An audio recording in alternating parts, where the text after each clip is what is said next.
The Standout Artist Podcast, showcasing the most unique and innovative musicians of Austin, Texas. Brought to you by entrepreneur and professional drummer Andy Jaffs. Stay tuned and stand out. Welcome to the Standout Artist Podcast, the show where we dive into the most unique and innovative minds of the music industry and find out what makes them stand out. Today, I have an incredible session drummer on the podcast. He has been making a career in music since he was 11 years old. He studied in the music performance in jazz in Huston-Tillotson here in Austin, and has an outstanding career as a touring studio and show musician, and has shared the stage with many great artists such as the Supremes, the Temptations, saw them live once, awesome, Kool and the Gang, Mario, Kirk Franklin, the Dazz Band, Hammond, Rodger Creager, and many, many more. He also has a questionable collection of NASA gear, but overall, he's an amazing guy. And I met him at the Photo Function Jam here in Austin, Texas, which is just on Rainy Street here at Half Step Bar. And it happens every first and second Sunday. Second and fourth Sunday of the month. And it's kind of like a jazz jam, but they play jazz wrong, which is basically like playing jazz right, because everyone plays jazz wrong anyway. And it's just a dope jam. He's an amazing drummer, and there's other amazing drummers there. And he's also a dope guy, and I'm really excited to have him on the podcast, share his wisdom, and getting some cool stuff. How you doing, dude? Man, I'm doing great, man. Thank you for having me on this. It's great to be here, man. Yeah, it's good to have you on the podcast, man. As I say, watching you is, I just get so much gold, so much inspiration to become a better player. And yeah, just looking at your bio here, man, of people that you played with, could you give us a little bit more of a background about some of the things some of the people that have you've played with that have stood out to you, and maybe just a little bit of a background of how you landed yourself in those gigs? Oh, whoa.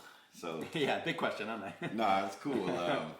Considering you did a lot of homework, first off, and second off. Yeah, I've been doing background research. Again, first off, thank you for having me, and second off, man, it kind of it's in my bloodline.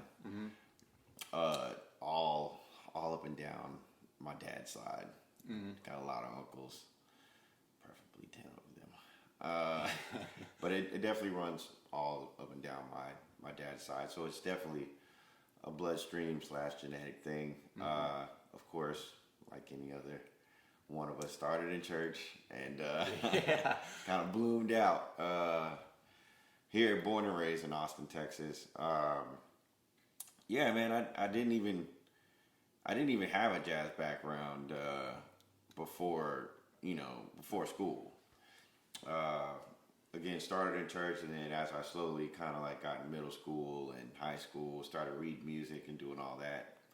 And I liked it. I liked the challenge and everything. Still kept the church background, but some of it was, again, the genetic thing, my people just landing and being in places I was supposed to be because I didn't have a choice. Yeah. I was a kid. Right. And then some of it was right place, right time. Some of it was, word of mouth, and then most of it was, just hard work, dedication.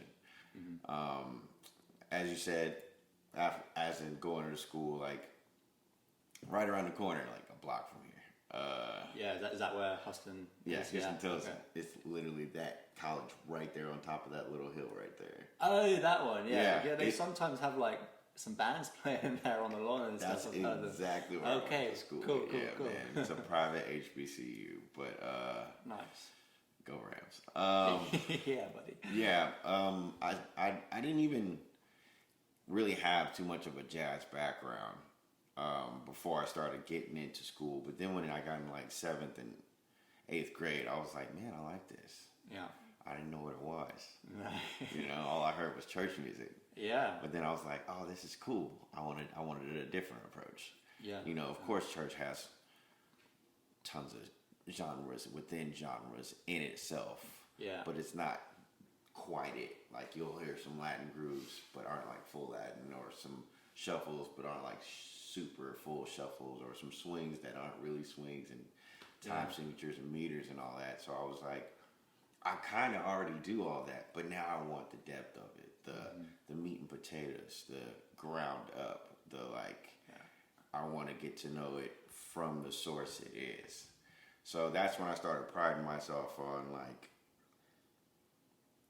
I don't care about chops. I don't. I want to be that guy that even if you didn't know who I was, it sounds like that genre. Like if you're hearing a shuffle, I want it to sound like a guy that's been playing shuffle for a long time. Right. Or if it's playing like swing, straight ahead, big band, samba, stuff like that. I wanted to do that, and that's why I started studying. Here it is. Yeah. JT, man. Jason Thomas. Jason Thomas? Yeah. Who's that? That is I'm my really guy. bad at that. Believe it or not, a lot of the guys that I study are, dear associates and friends of mine. Like the whole Spud and, and JT and Larnell and stuff like that. The UNT guys. Okay. Yeah. The snarky puppy guys. Cool. So Jason had that. Jason, it didn't matter what type of genre it was. Jason was like, hey man, if you were to close your eyes, you would never know it was Jason on that record. Or if you just play the record, you would never know it was Jason on the record until you did the research or read the fine print. You're like, oh my God, that's JT. Right. Yeah. So like, whether it was gospel, cumbia, fusion, all this other stuff, it's like, man, JT had his hands on a lot of stuff, like that Roy Hargrove stuff. Is he a drummer? Yeah. Yeah? Okay, Yeah. Cool. I don't know if you know who Roy Hargrove is. No, I need to get up to date on my history and stuff like that. He's like a super, super pretty famous jazz artist. Yeah. And JT's on all those records. Right. Yeah. All that Mark Lettieri stuff. Yeah. That's JT on drums. Damn. Some of the snarky stuff, that's JT on drums. Tamla Mann stuff, that's JT. Fred Hammond stuff, that's JT. Calvin Rodgers studied JT. Damn. So I was like, I'm going to study JT because he has what I want. He has the approach that I want. And it wasn't just like licks and none of that stuff. And not say he can't.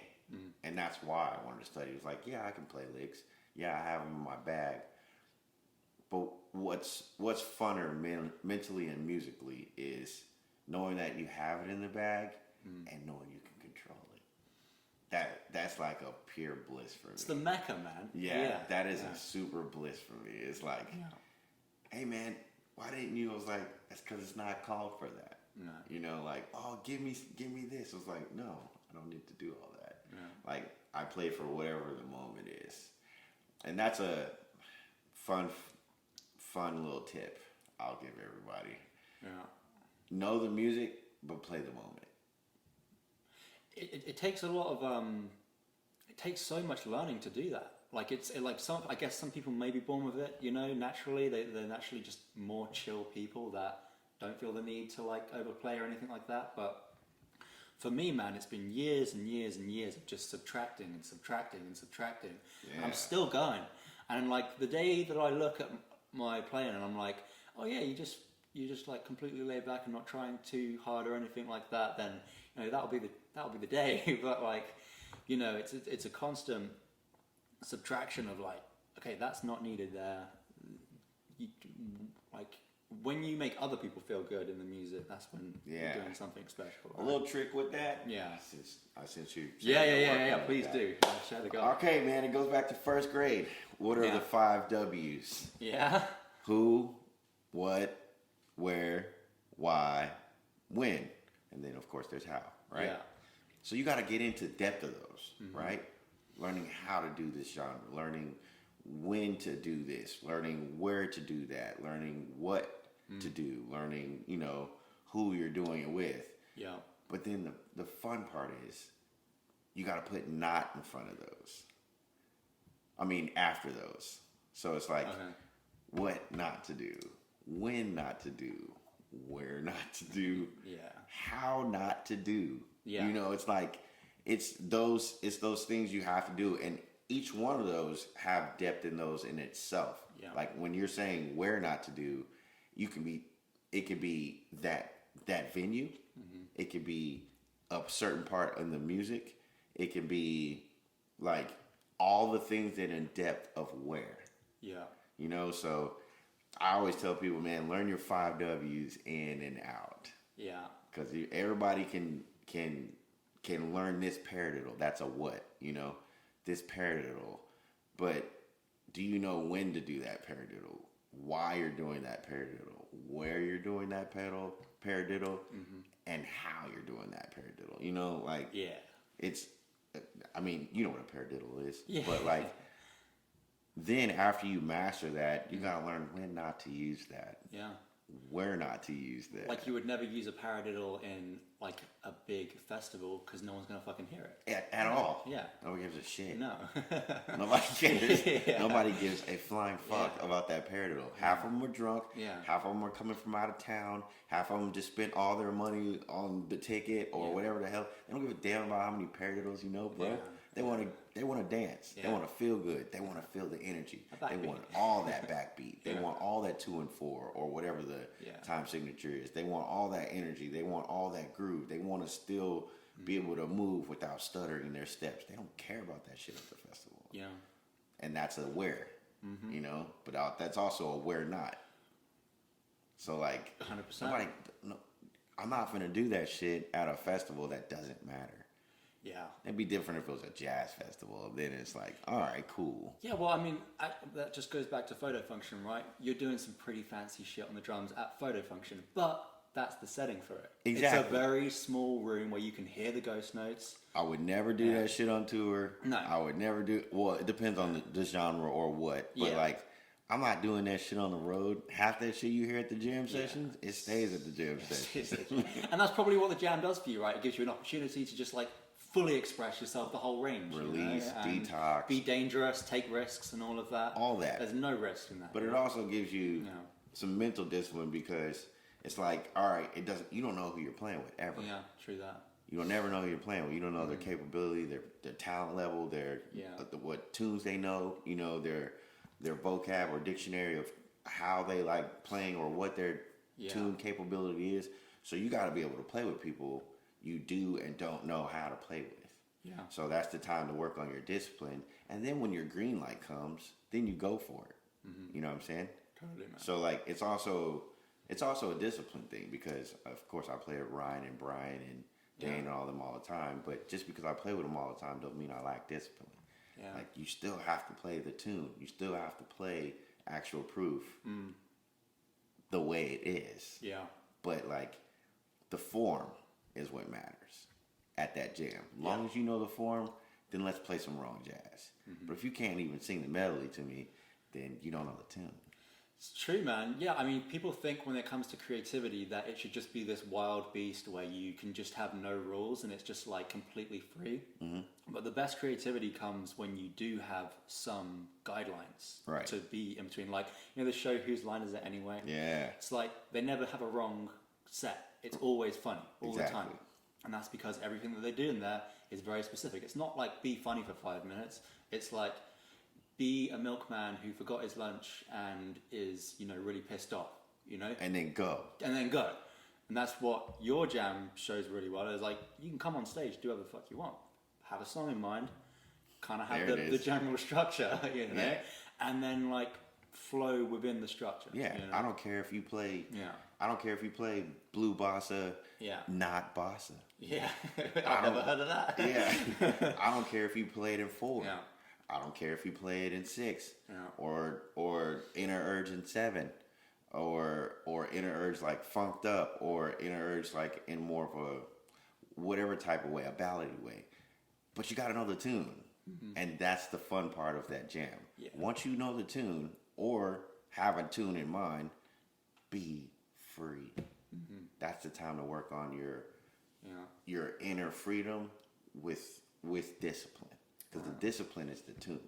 Yeah. Your freedom is playing it however you see it in your head. Totally. That's kind of like a Jocko Willing thing right there, isn't it? It's like discipline brings freedom. Exactly. You know? And exactly. It's a double-edged sword, but it's true. It is. Sure. The more of it you have, the more room you have to be free. Yeah, and dude, I really love how you do the whole what, where, when, how thing. I mean, everyone, like every player, always goes on about how you shouldn't play too much, and like you've got to play appropriately to the song. Everyone keeps going on and on and on about it, but it's like, how do you do that?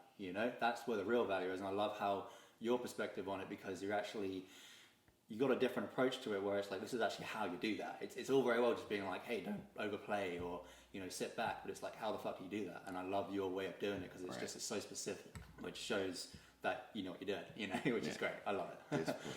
100%. So I want to touch on the school thing a little bit there.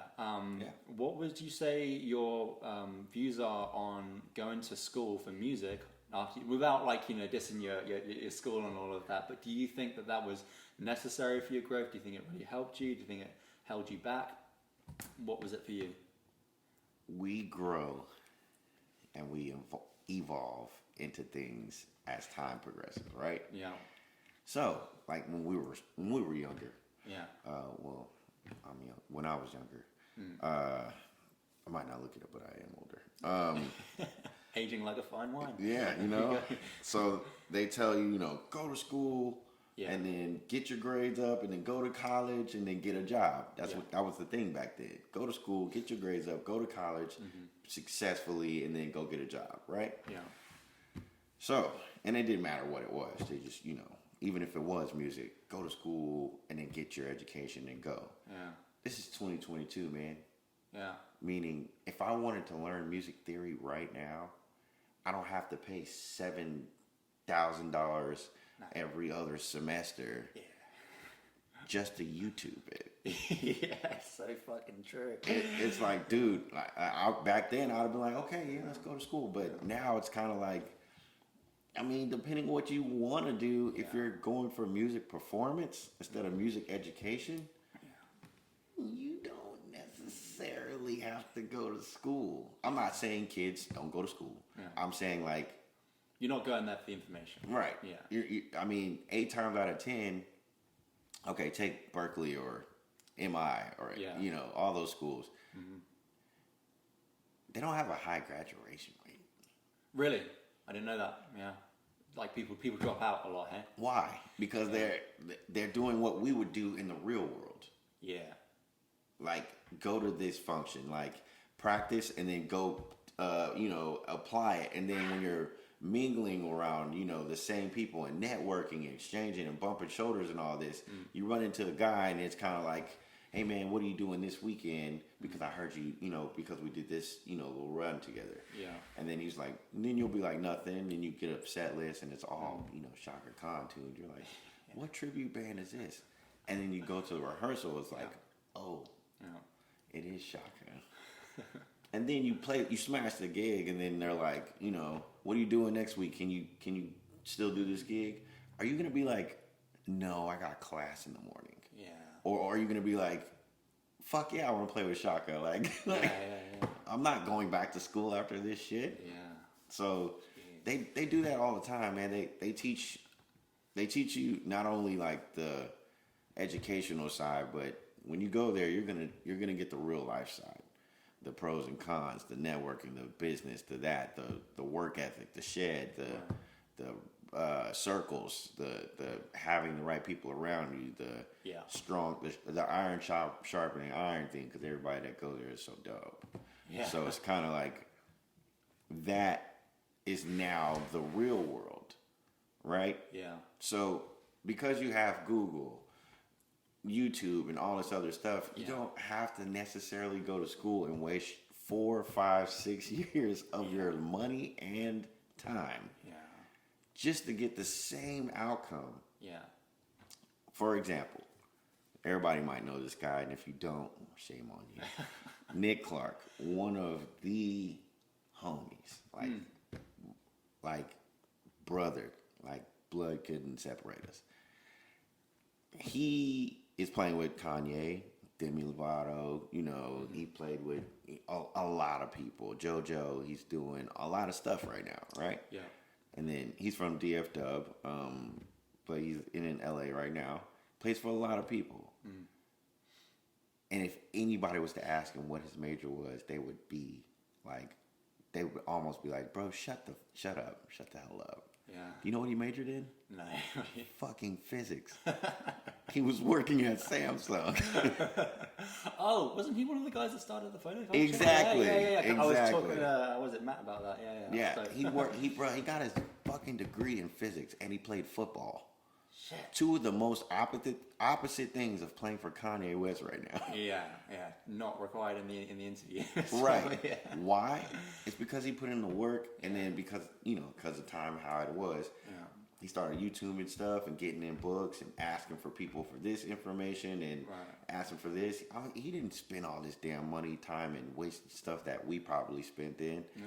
Like, it's funny, but some people call a music performance degree a UAD. Yeah. It stands for useless ass Okay. it's because, bro, how many times have I flashed, used, or necessarily needed my degree to be like, oh, here's my degree for this gig. Yeah. I can count on one hand, probably 3 fingers. Yeah, see, and I agree with everything you're saying. Like, I never went to school. I haven't been in school since I was 16 and all of that. But I'm just wondering, like, what argument do they have now? Because they're still running, right? Like, I was at an event over the weekend, and Berkeley was there, trying to get people into their online programs and stuff. I don't know, like, you could use the argument that you go there for the networking more.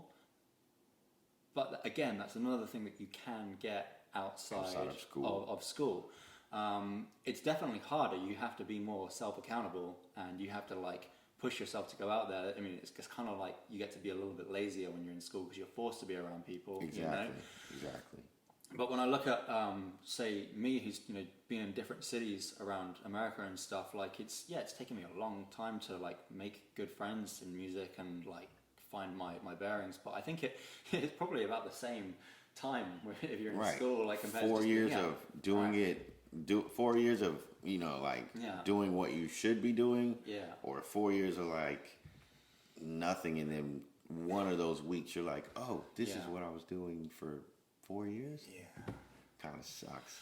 Yeah, it's an interesting one, man. I don't know how many people are really still going down the school path. I don't meet a lot of people, but it still happens, and I'm just wondering how much longevity. Now, if you're doing education, you have to, because you gotta have a education certification to teach a high school or a middle school or that. Yeah. But if you're going for a music performance of any side, classical or anything, and your degree is in performance, you might want to evaluate that and ask yourself, do I really want to do this? And if you do, go through it.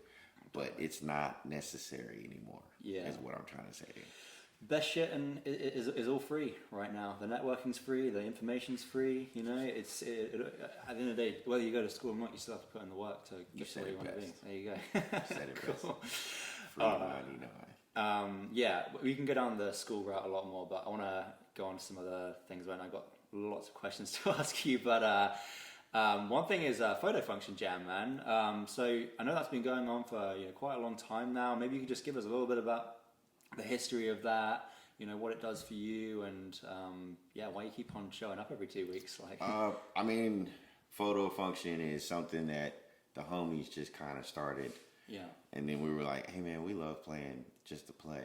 And then we do this all the time when we're shedding by ourselves. Yeah. We'll take a tune, whether it's a cover, a jazz joint, or whatever it is, and then we'll make it our own. Mm-hmm. Why not do this shit in public? So and get build a community around it. Exactly. And then Nick kind of made that community thing really strong. It was like, hey man, this ain't no judgment thing. This ain't no who's better than who thing. That's not this type of jam. This jam is about coming and learning something, whether it's learning how to network, learning how to communicate, learning songs you didn't know that are actually pretty popular. You're like, man, I didn't know that tune. And then you go back home and you come back and you're like, I know this tune now. And then you play it. Not only do you play it, but play it in a way that you feel in your head that is free with no restrictions, instead of a teacher being like, no, you gotta learn this. And it's like, no, I learned the tune and I learned it in and out at home because that's what you're supposed to do in your personal time. Learn it in and out. Now I'm about to come and play that tune within the discipline of freedom. So Nick created that community, that that freedom, that non-judgmental, that all that type of environment, so people can come and have a place in Austin to do that. That's amazing, man. And for someone that has traveled around a lot of America, even Canada, lived in different places, like, do you know how hard it is to find a jam like that? Yeah. Like, there's a lot of them that, I mean, I was in LA for 6 years, but a lot of those jams are so cliquey, so judgmental, so you can't play my drums. Yeah. So, like, you know, all these restrictions that don't even have to do with the music. They like, bro, you got your sticks? Yeah. It's like, why can't I use the ones that are there? Yeah. They're like, I mean, even on the East Coast, like, it's some of that too. It's like cliquey or judgmental or like, he doesn't know it, or I just want to play with this guy, and if I can't play with him, I don't want to play with anybody else type thing. It's just you only trying to buddy with your playing. Like, I only want to play with this guy. No, man, it's about everybody learning at the same time. That's huge, man. I think just that alone kind of sets the precedent for it. It's like, I think a lot of jams are really just an opportunity for, like, kind of the head honcho to show off their licks and, like, build their status up a little bit. But at your jam, it's more, as you say, it's more of a giving thing. It's more of a, like, how can we help other people level up? Which is huge, man. I mean, like, you just don't get that anywhere. It's actually the first jam that I've ever been to that has been at that level, that has had that there. And I think it's just great what you're doing for the community. You should show other people, like, I mean, if anyone's interested in that, like, around the country, just how to set up jams like that and set the vibe, because it opens up so much more opportunities rather than everyone just going there, showing off, and then fucking off, you know? Exactly. It's like you actually make friends there, you know? You actually learn friends, something. Make contacts, you learn stuff, you take stuff home. Yeah. You're not discouraged. You're not feeling like shit. You're not feeling less than. You're not feeling like I don't belong, or I don't, all that shit. Like, no, we want the complete opposite of that. Totally, man. I mean, you know, I used to go to this jam in New York every Monday, and it was similar, like, but like, as I say, the vibe was off. Everyone was, as we were talking, just kind of cliquey and, you know, standoffish.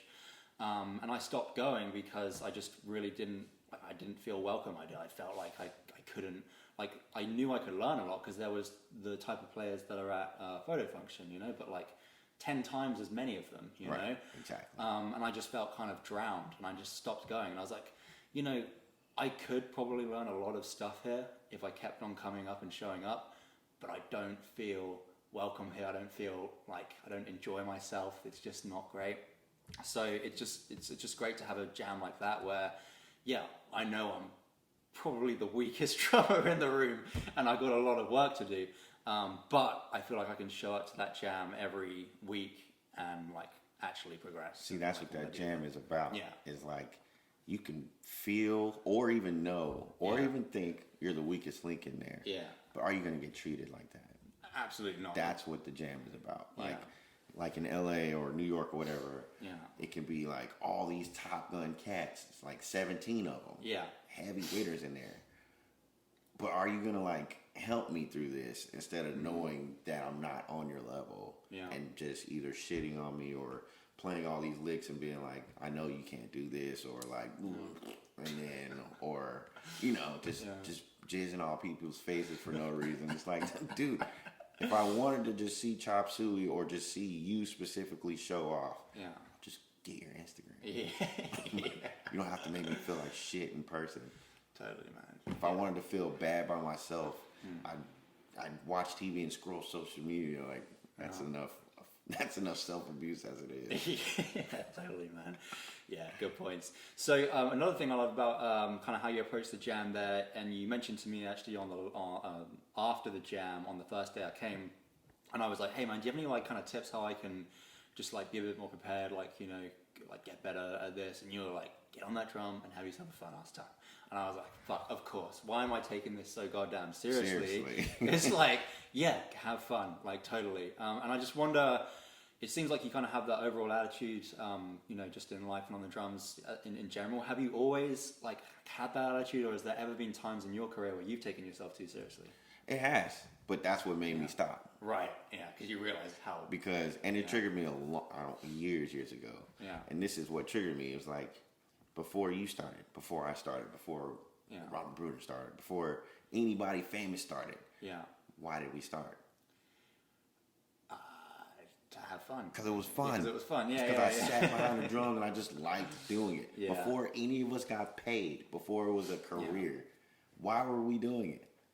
Because it was fun. Yeah. So why can't we have fun and still be disciplined? Why can't we have fun learning licks? Why can't we have fun working on weaknesses? Yeah. Why can't we have fun working on tunes? Why can't we have fun in public? Why can't we have fun in our private times? Like, I started playing drums because it was fun. I wasn't getting paid when I was 9, 10, 3, 4, 5, 10, 11. After that I was. But like, that's not why I did it, even when I was that age. It's like, yeah, you gave me $50 while I was 12 years old. Okay, cool. Yeah. But my bliss, my adrenaline rush wasn't the $50. No. It was like, all right, when can I play again? When I'm done with school, guess what I'm about to do? Go bang on these drums in the garage. It's like, it was fun. Yeah. So why can't we still carry that and get paid having fun? Comedians do it. We do. I mean, they get paid literally having fun. Some of them jokes, they'll have scripted out and kind of veer off of it. But at the end of the day, they're having fun in front of a lot of people, making them laugh. It's great, man. Do you have any kind of like, you know, like with the what, where, who thing, do you have any kind of like little hacks for, you know, getting yourself in check to keep having fun? Or is it just something that you learn over time, just like... No, I actually do have a hack. Love them. Be okay with sounding like shit. It's okay. You know? Yeah, it's okay. Like, take for instance, I don't know, let's go basic Betty. Left hand. Let's say you're not good with your left hand. Yeah. Whether it's power strokes, diddles, ghost notes, going around the kit, or whatever it is, just your left hand for that day. And whatever it is you're trying to do that day. Yeah. Like a diddle. Like, I want to work on my diddles with my left hand. Be okay with sounding like shit. Yeah. Because that's why you're working on it. Yeah. It's because it sounds like shit. But in your private time, that's the time to sound like shit. Yeah. Any one of us, me, all of us, we veer off sometimes in our shed time mentally. Yeah. But it's not because...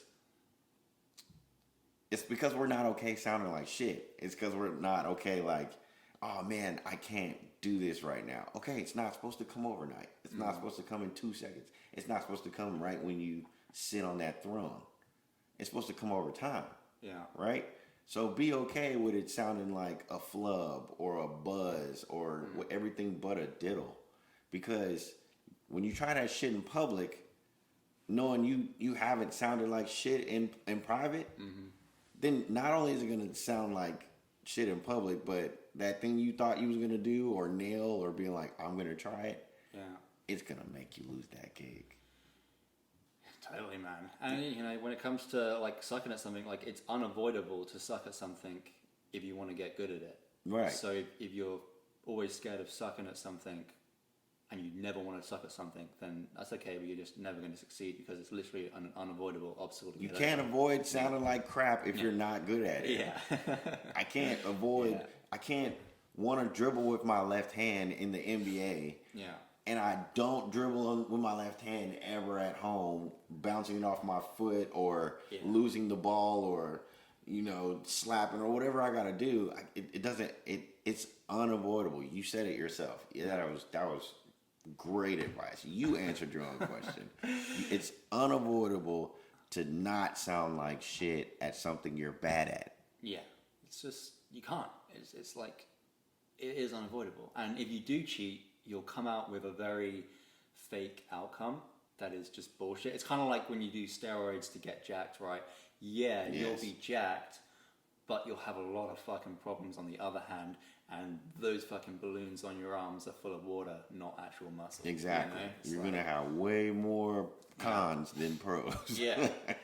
And you know, I think in music, a lot of people are really good at bullshit. Like, you know, people that seem really good because they've built kind of like a crowd around themselves, where they seem like a high status person.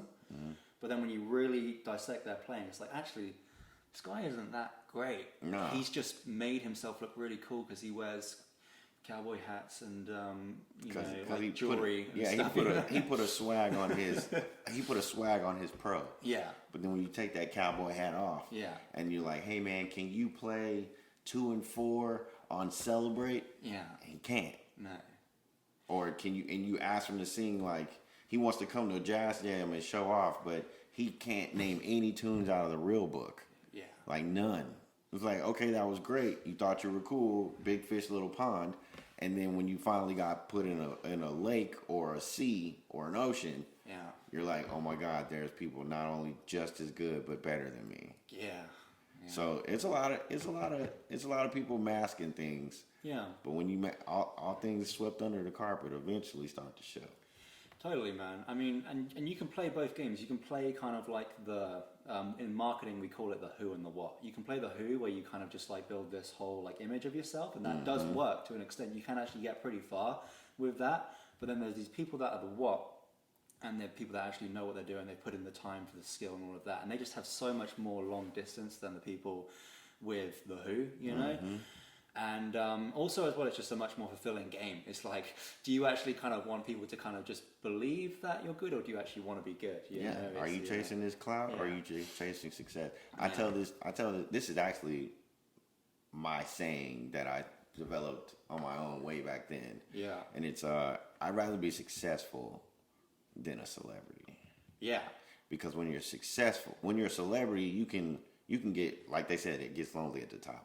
You can know all this stuff, and then it just comes crashing down. But you're also not happy. You're not having fun. You're not doing none of this stuff. But when you're successful, all that stuff is happy. You're getting paid. You're doing this. You're all that. And then also, when you're successful and that celeb comes, you'll know what to do with it. Yeah.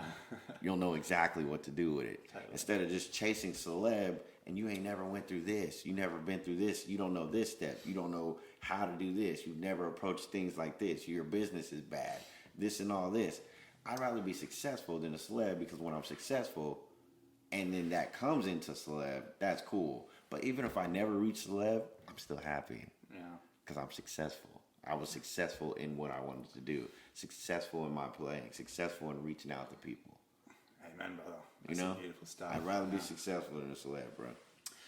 On that note, I noticed on your Instagram, you have about 10,000 followers. Okay, it's not 100,000, not a million, but it's still like, you know, a lot more followers than like most people do, right?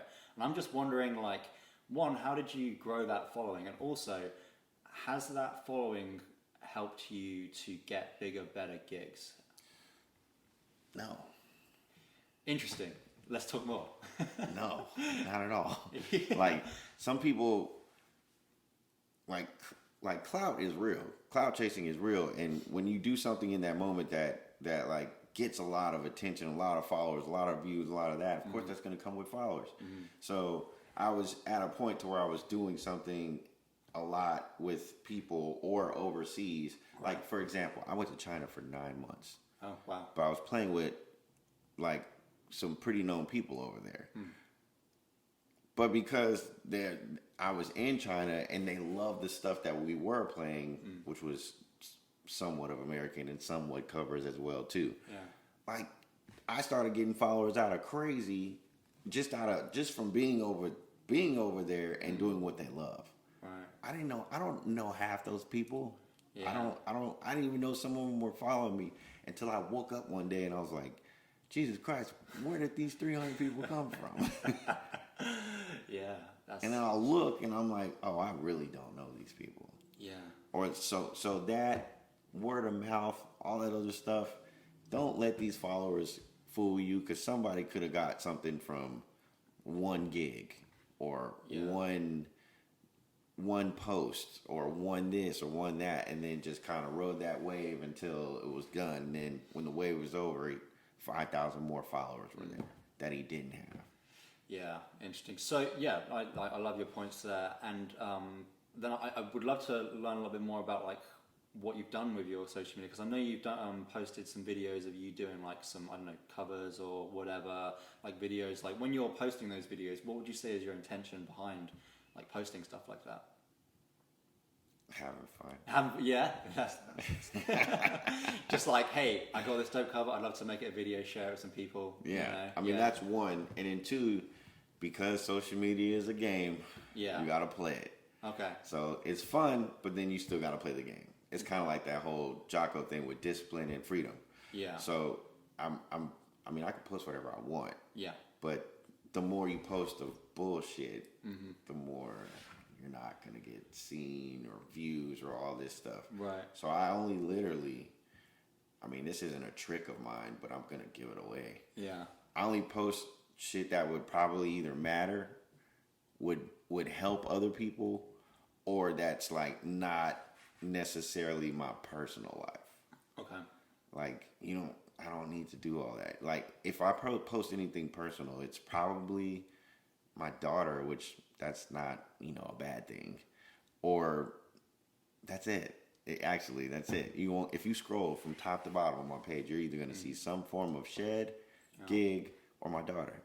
That's it. But when I'm posting it with intention of like, I'm not going to post every jam, every practice session, every this, every that. Right. I'm going to post stuff that I learned that was fun. I'm going to post something that was an extremely dope gig that was fun.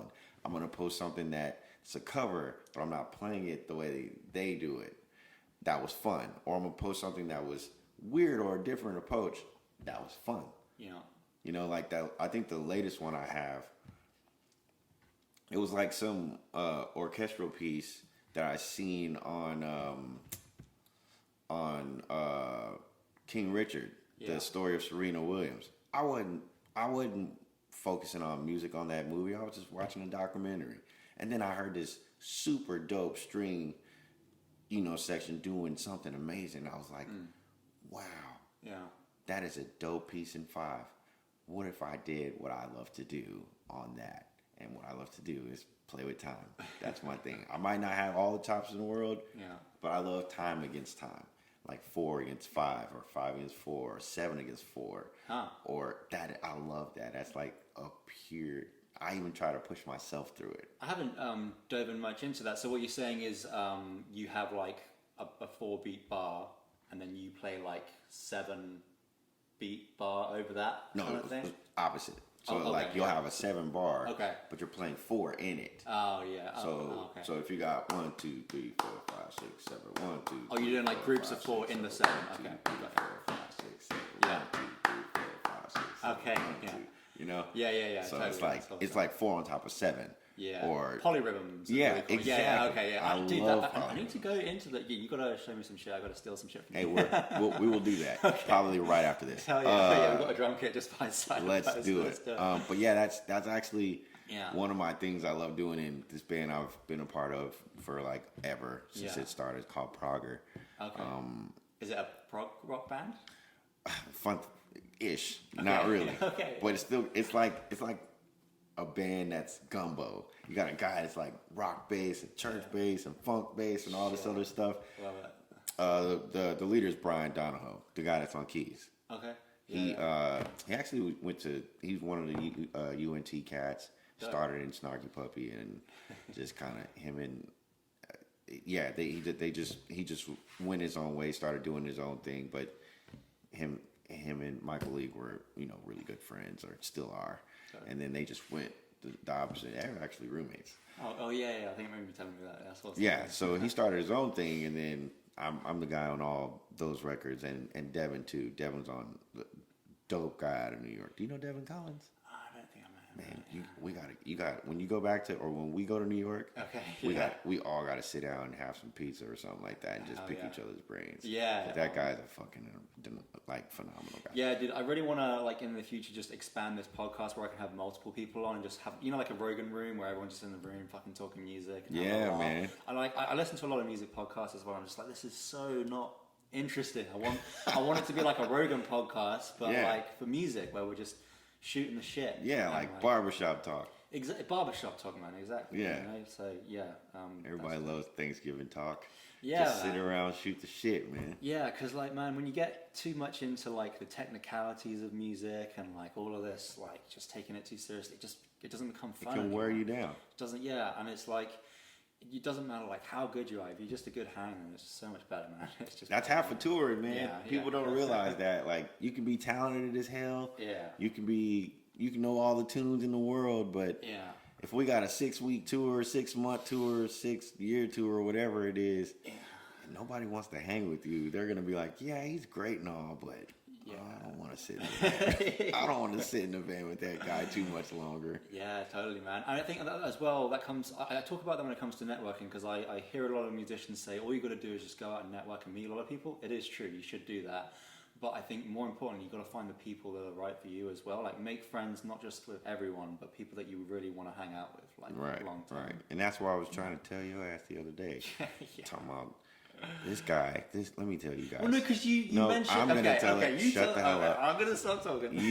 You came up to me. What was it last? It was on Sunday. It was Sunday. You were Sunday. You were like, you know exactly what I'm about to say. I know exactly what he you're was about like, to say, bro. Hey man, thanks for having me on drums and all the bullshit. And I was like, cool. Yeah, stop, Andy, quit. And then he was like, all right, cool. So, and he literally does it again. He's like, so can I come up? When can I come up and get some lessons? I'm like, the fuck, Andy? Just text me, bro. Like, just text me and come up and let's set up 2 kits and fucking play drums, dude. Like you. No, don't do that, man. It's all about your hang, man. And then you're roasting me right now. I am, because I was like, I can't do this to Andy, man. You can't do that, brother. Like, I mean, you can do it to people, certain people, but I told this guy like 5 times, hey, man, it's all good. I'm not one of those guys. And then he came at me with the lessons. I was like, no, we are bros. It's all good, man. Man, anytime. And I'm going to say, I said it to your face, and I'm going to say it on podcast. Anytime you need me, man. If I'm available, I'm around. I don't care if it's drinks, or, well, you're sober now. But I don't care if you just want to shoot the shit, play some drums. Let's hang, man, because it's all about the hang. There it is. Dude, I really appreciate you being like that. I mean, I don't know, man. I think I just always want to like give before I take, but when it comes to something like drums, it's like, why don't we just meet up and play drums? And I noticed on the stage you were saying how you maybe taught some people in the service, because I just wanted to be respectful. But yeah, you're right. I just need to chill sometimes. Yeah. I mean, but I made a joke out of that too. Because I came off the drums completely out of breath. Yeah. And I was like, because we played Actual Proof pretty fast. Okay. And then we played Giant Steps fast. So I was like, I give lessons a lot, but rule number 1 is breathe. Because I was out of breath, and I was like, I didn't follow my own rules at all. So I was making a light out of it, but I definitely give lessons, but not on a bro term. Okay, cool. That's good. It's definitely more on a a Zoom thing or overseas, or somebody saw me at a gig or a tour, or your kid needs some lessons or whatever. Totally. Not on some like, hey, I see you all the time. Yeah, man. I mean, I think it's a good lesson. Learn from my mistakes, people. Like, go out and treat people as friends, not as business associates. Dude, it's crazy, man. Because that can curve you sometimes. Yeah, it can. Somebody might take that personally, and it might be like, hey, bro, whatever. And then he'll actually try to come after you. Like, he'll try to get in your pockets, knowing damn well he don't charge that much for lessons, or he might, take it as an insult or anything. Man, just go up to somebody and be like, hey, man, I'd love to play some drums with you sometimes. Yeah. And then leave it there. cliffhanger. If he feels like you should be a lesson, then let him determine that. Or if he's like cool about it, then you didn't have to approach him with business. It was just a proposal.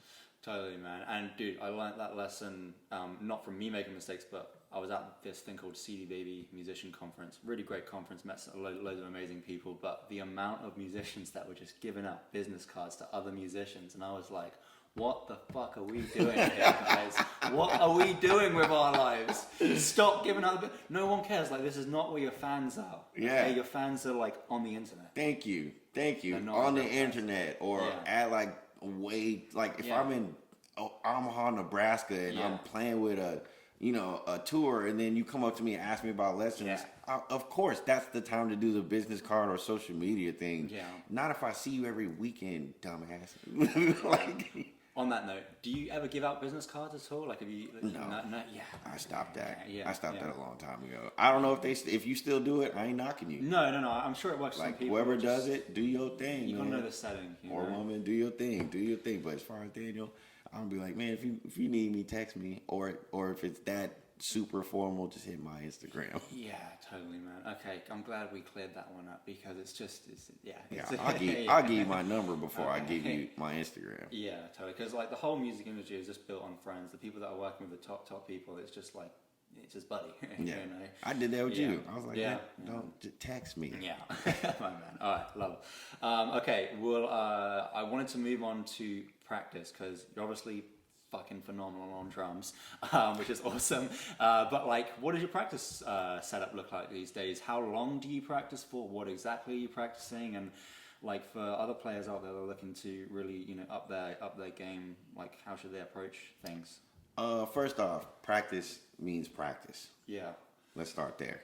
Cool. Practice means practice. It doesn't mean I got a gig on Tuesday and Sunday I start going over the tunes, and then Monday I'm brushing up on the tunes, and Tuesday I play the tunes.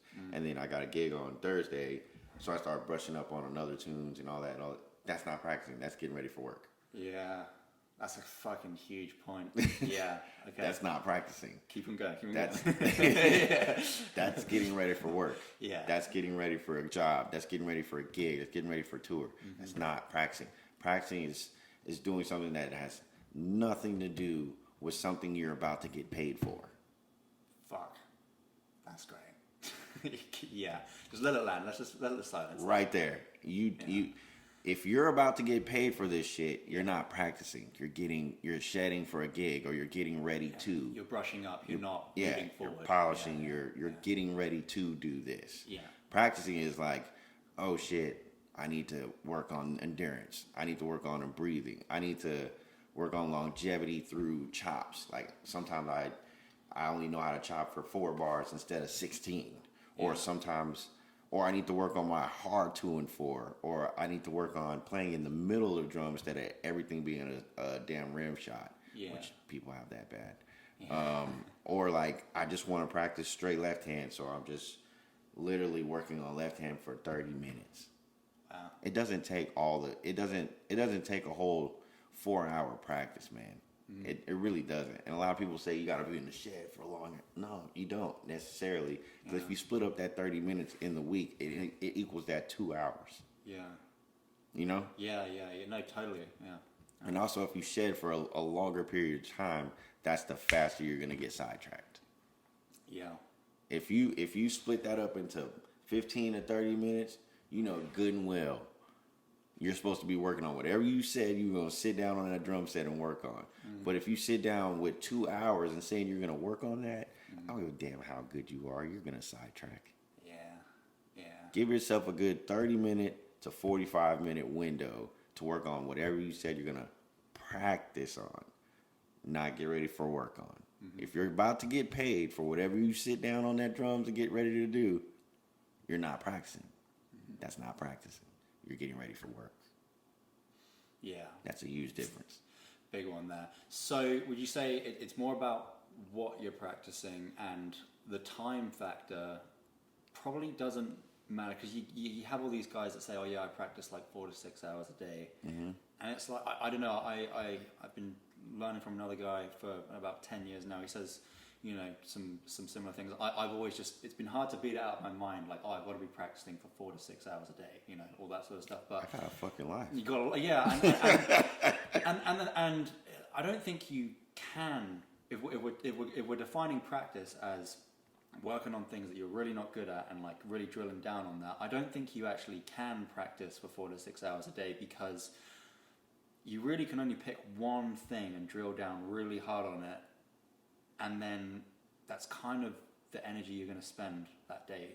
Which is why you shorten that time. Yeah, it's because when you get frustrated, knowing that you sound like shit, you don't want to stop doing it. Because if you're doing it for 2-3 hours, you're going to want to stop doing it. Right. But if you're doing it for 30 minutes on the clock, 45 minutes on the clock, 15 minutes on the clock, and you know that clock is right there, and you're like, I'm over here struggling, this and this and that, and you sounded like shit for those 45 minutes. Well, you know, after about a couple weeks, that 45 minutes is going to be the same, but your left hand won't be. Yeah. You know? Yeah. You're going to be like, oh shit, 2 weeks ago I wasn't doing that. I mean, I still sound like crap, but I don't sound like I did 2 weeks ago. Yeah. Wherefore, if you're doing 4 to 6 hours, you're wondering why I still sound like shit and can't do this. It's because you, in those 4 to 6 hours, 5 times a week, you already deteriorated so many times in one day that even muscle memory don't even give a fuck. Yeah. Your muscles are like, I didn't retain anything either, yet alone the actual technicality of it. But even there is such thing as muscle memory. Even your muscles got to get used to doing something new, and they can't get used to something new if you're always quitting, and you're gonna quit within 4 to 6 hours. Yeah, true. And it just doesn't take 4 to 6 hours to get your left hand up. Now, if you're in high school, or maybe some of college, and you ain't got shit to do, then go in that practice room, or go in the garage, or wherever you at in life, and get it in. Get all that sweat in, get all that whatever, even if you're deteriorating, because you got that much time. Yeah. But after, like, you know, certain parts of high school, you're like, all right, my life starts, whether it's in college or not in college. After I graduate, you know, I gotta start approaching life. Yeah. So you're not gonna have 4 to 6 fucking hours. No, definitely not, man. Yeah. So it's kind of I feel like it's a bit of a call and response when it comes to figuring out what to practice. You know, you're playing all the time, and then you notice something about your playing, or someone mentions something about your playing, or you watch a video of you playing, and you're like, I need to work on that. You go and work on it. Give it like a lot shorter of a time than you would, because you know it's going to make it happen. Give yourself time to be mad. Yeah, every time you be mad. Yeah, exactly. Because once you figure out you can't do it, you're gonna get fucking mad. You're gonna want to try it again until you can do it, right? Totally. But if you got 2 hours to do it, you're not gonna want to try it over and over until you can do it. Yeah, 100%. Like, even if it's just a tune, like at photo function, say like, oh, I never knew that tune. I didn't know giant steps. You go home and you work on just giant steps. And not just like the technicality of learning the tune. But that's what you're practicing, is learning the form. And then you practice that form over and over and over and over for 30 minutes. Just the form. Even if you're playing shit wrong, get the form right. Play through it. If you mess up, if you miss beat 4 or whatever, play through the form over and over and over and over for 30 minutes. Because that's what you sat down and wanted to work on. Was this new tune? Because you heard it, you liked it, and it's fun, and I'm going to work on that for 30 minutes. Yeah, love it. One last thing, just to wrap up the podcast today. So, what advice would you give to musicians that are looking to get to a certain level of playing that you're at right now, where you're touring around the world, you're doing session gigs and stuff like that? Like, what is the 1 to 3 big needle movers that get you there? The 1 to 3. One of them. So 1 to 3, I would probably say you're gonna finish the sentence. Before we started getting paid, what were we doing? Having fun. Come on, man. You gotta have fun. You gotta like what you're doing. Man, if I drank alcohol, I would get so many free drinks from you. Yeah, you would. I'd be shit-faced all the time. You probably would. That's a testimony, because I just like being helpful. Or I like having fun. I like being open. I like the whole man, let's not be judgmental thing. 1, have fun. 2, 5 W's. Work on them. In and out. The 5 W's, work on them really hard, and then work on the 5 W's and saying not after 5 W's. What not, how not, when not, where not, who not to play this with. So that one is those two are the main ones. And 3, man, it's kind of two for one. Like, be a good hang, because I don't care how good you are or where you're starting or whether you're on that level or not. Nobody wants to hang with a dick, dude. Yeah. I don't care if you just started playing drums or you're that guy. Don't work on your hanging too. Be approachable. Be open. Yeah. And with that, man, you can only control what you can control. You tie those two together. Like, be a good hang, but you can only control what you can control. Meaning, like, if somebody's trying to help you out, take what you can from it, take what you will from it, and move on. But don't try to, force your way or force your hand or force your gig or force your licks or force anything, because that'll be the time you either lose it or never get it. Amen, brother. I love wrapping up the podcast over that. You can't guarantee shit in life apart from how you show up every day, right? Yeah, man. Yeah. There it is. So what do people have to look forward to with you? Like, where can people see you play? Where can people follow you? Well, I got a few spot dates with the ladies, the Supremes, and then... Is that what you call the band for the ladies? No, those are like aunties to me, man. Oh, yeah? They treat me like one of their own. Oh, that's good. Good, bad, pros and cons. They are not afraid to scold you. But that, I think we're working on some more progress stuff. Come out to Photo Function, and anything else, just check out the stories or the Instagram, and trust me, you'll find what's Instagram? DWATZ? Is there numbers in there? Yeah, DWATZ 323. 23, beautiful. You heard it here first, guys. Check him out. Phenomenal drummer. I can learn a lot from him. Thank you so much for being on the podcast, man. I'm looking forward to Andy. seeing more of your success. Yeah. Oh yeah.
She never